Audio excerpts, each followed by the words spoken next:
Alright, how are you betting on the second kid? What are you thinking? Dude, he kind of looks like a young, like, nerdy Spider-Man. So I think he's gonna smash it, dude.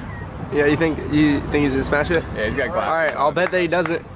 And we're betting the bus pass. Alright, that sounds good. Alright. Dude, look at him. Dude, look at that stance. He does, dude. He looks like he is gonna smash it.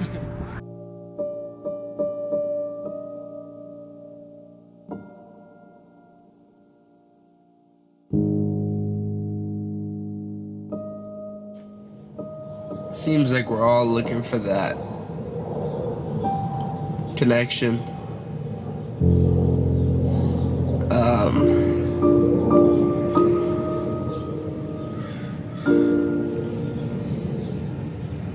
It seems like we're all looking for that connection to the thoughtless infinity or something. You know, like a spider web, but without the gaps.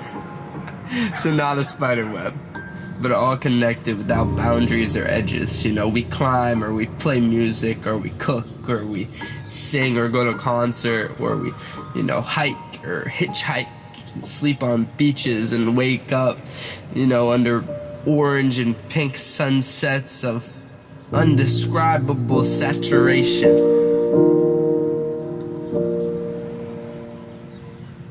And we do all that just so we can have a break from our thoughts for a moment. It seems like when our thoughts stop, everything else starts.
Especially if you follow your heart to its end.